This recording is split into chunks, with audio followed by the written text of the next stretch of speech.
Hello everyone. We will be continuing today the second part of the introduction to the engineering mechanics. Where we left in the last class, we will be continuing from there. Okay. In the last class we studied what is force. Okay. Different system of forces, that is coplanar, non-coplanar systems of forces. Then we understood the principle of transmissibility. Then we understood what is equilibrium conditions. Okay, we understood the principle of equilibrium. We try to understand the characteristics of the forces. Okay, that is magnitude, direction, line of action, and the application of forces. This is what we uh, tried to understand in the previous class. So today we'll go in the further details and we'll try to understand. Okay, so resultant of force. Okay, consider that on an object two or three forces have been applied. Okay, two or three forces have been applied, and we are applying with a different magnitude. The magnitude of these forces are different. Two, we're trying to move it for the object is trying to be move forward. What we can do is we can replace all these three forces, okay, by one force, okay, such a way that it has a larger magnitude and it has the same effect that of the what effect all the three other forces were been giving. Okay, the same effect will be there of the force on that body, but we are replacing all the three forces and we are bringing up a single force. Okay, that force will be of higher magnitude and it will have the same effect of the those three forces which were the three forces were applying. Okay, that force, the single force we apply, okay, that is called as resultant force. Understanding what I'm saying? If there is an object, okay, this is an object, we are applying the different in directions, we are applying the forces like this. Okay, and the body is moving in this path. Okay, where the body is moving in this path. Now I apply a I remove these forces and apply a single force in such a way that, okay, in such a way that after replacing the force, the magnitude of this force will be higher and it will make the same effect as that of the other three forces. It will make the body to move in the same direction which the other three forces are making it to move. This force is called as resultant force. Okay, this is called as resultant force. It is nothing but a resultant force. If a body is acted upon the different forces by the different forces, for example M, P, A, Q simultaneously, it is possible to find out a single force R which is would be replaced them, that is this single force can produce the same effect as produced by the all the forces. Consider that this is the object O, okay, and we are applying the force in this direction is Y and the force X in this direction. Okay, so now if I want to replace this force X and force Y, okay, what I will do is I will bring the resultant force such that it will make a same effect as that of, okay, as that of X force and Y force. This force is called as resultant force.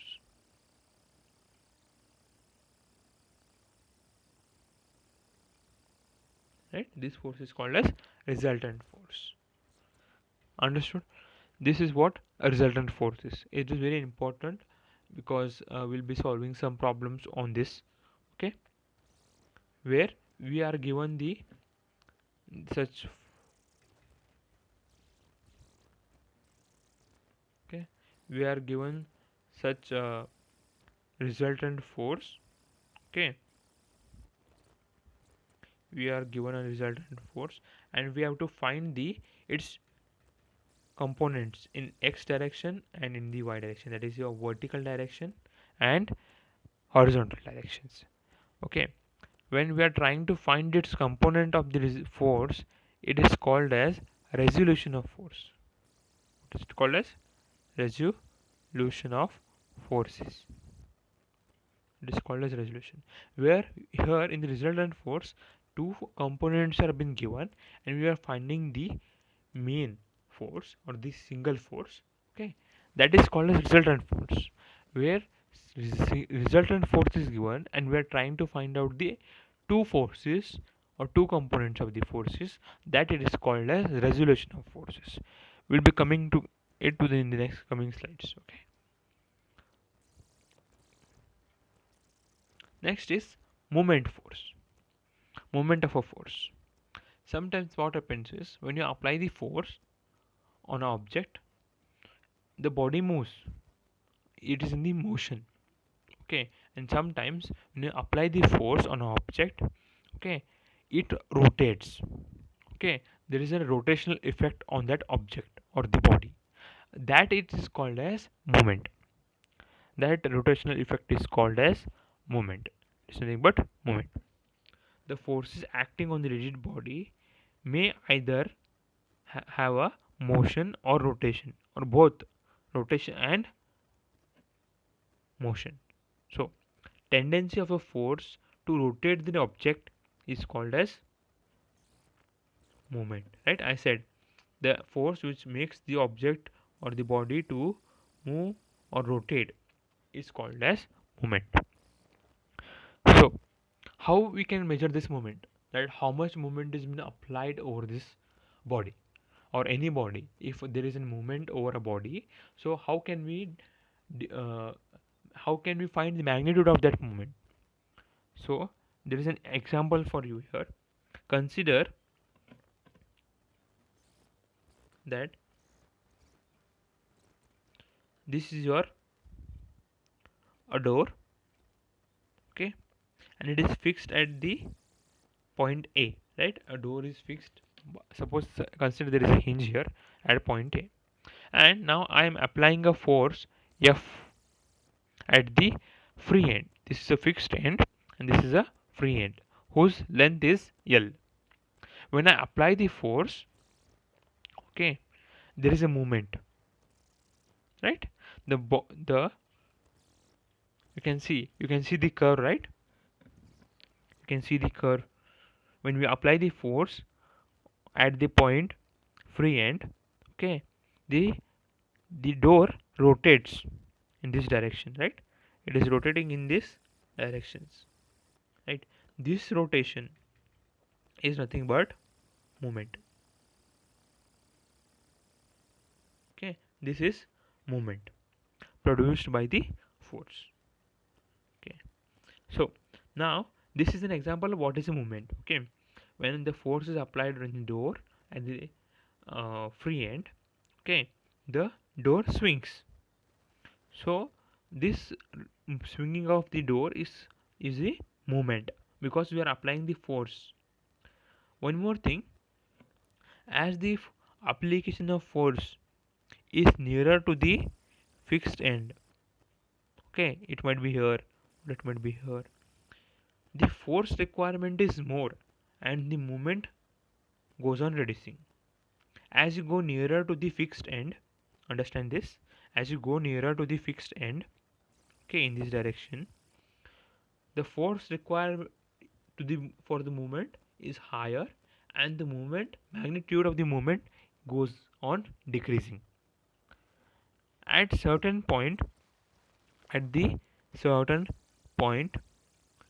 the movement becomes becomes zero. Which is that point? The point is the fixed point. When you apply the force at the fixed point, there is no movement effect. So that time the movement is called as zero. Okay.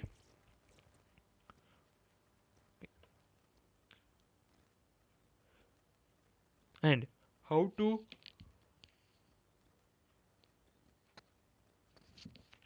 find out the magnitude of the movement. That is, we are applying the force here, right, at the free end F. We know the distance. Okay, so this is how we can calculate the movement about the point A. Movement about A is equal to the force applied. Okay, I'll rub all these things and once more. The moment about the A is equal to the force applied into the distance from that point, from where you want the movement. I want the movement from the point A. Okay, and what is the distance between the point A and the point of application of force? It is L, right? It is L. So force into the vertical distance or perpendicular distance, because the force is making a perpendicular distance to the object, right, or the body. This is the door is a body, right, and we are applying a force. It is making a perpendicular angle. Okay, it is making a right angle. So that distance, okay, the distance between the force and the perpendicular distance between the force and the movement point, that is called as movement, where you can calculate the magnitude. Okay, this is what I was saying that what is the movement about the x, a, it is force into distance. The distance should be the vertical distance or the perpendicular distance of the point from the line of action of force. The line of action of the force, okay, should be perpendicular to the distance. Okay, perpendicular distance. Okay, so if it is not a perpendicular distance, you can't take that as a length. Okay, and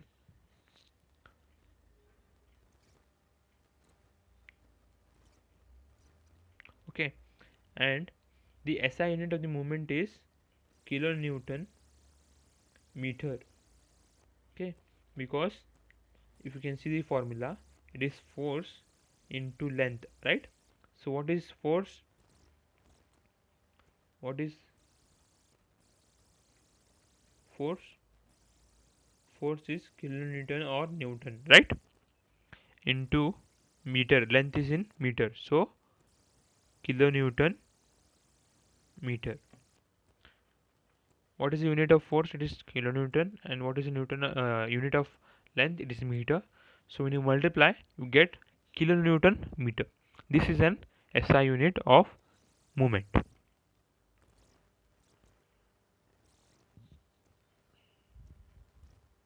So we'll come to the resolution of forces.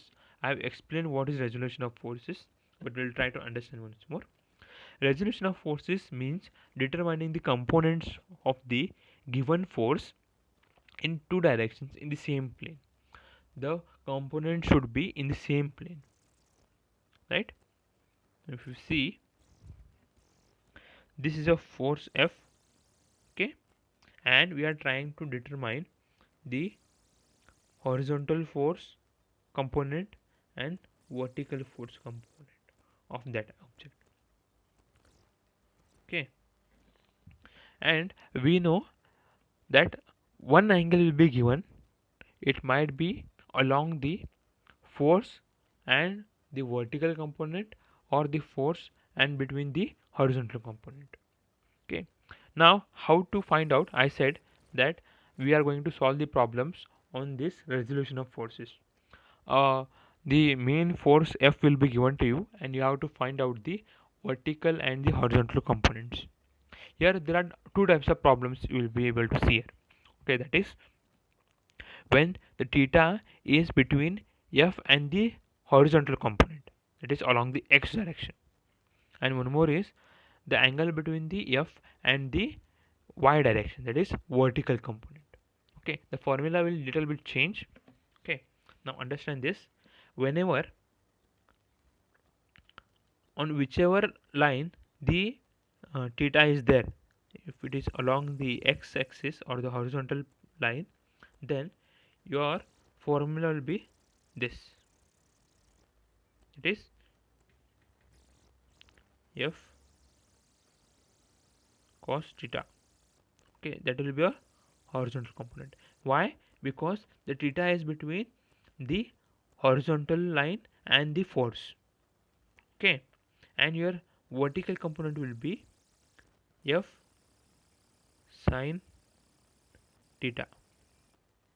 Okay, understand this, that whenever the theta is between the force and the horizontal component, then your horizontal component force will be F cos theta. Okay, it will become cos. Hmm. If the theta is between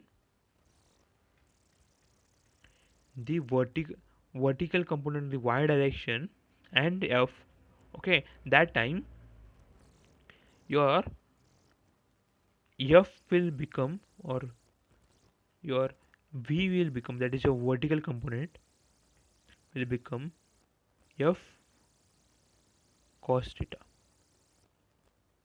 and H will become F sin theta. Okay, this is the difference in the formulas. Whenever the theta is between x direction, x axis, and or in the horizontal uh, component and the force, then your H will be cos theta. Okay, F cos theta. If it is in the vertical uh, y direction or vertical component and between the forces, then your V will become, in whichever uh, uh, whichever direction the theta is. If it is in the vertical direction, V will be cos theta, and if it is in the horizontal direction, along the horizontal direction, then it will be H cos theta. This you are going to remember. Okay, this is a difference in the formula. Okay, so let's try to solve some problems over this. It is said that find out the horizontal and the vertical component of the forces. Okay, the 15 kilonewton force acts at 30 degrees, okay, to the x-axis. Okay, now this is what the force is acting, and this is what the angle is made by the force along the x direction. So as I said, if it is making a theta is making along the x directions, then your formula will be, the force along the x direction will be, to calculate that formula will be 15 cos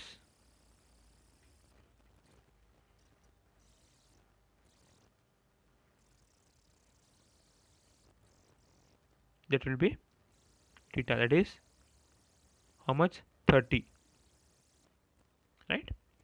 And your F will be, V will be 15 sin theta,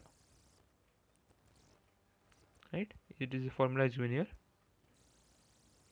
right? F cos theta, because the theta is making an angle along the x direction. Okay, this is what the answer will get. Simple substitution is there, where the force is given as 15, you substitute 15 and cos 30, you'll add, you get this answers, right? We'll go for the next. Next is, you have to same, you have to find out the horizontal and the vertical components of the following forces. Okay, where the force is 55 kilonewton and acts at the 60 degrees to the y-axis.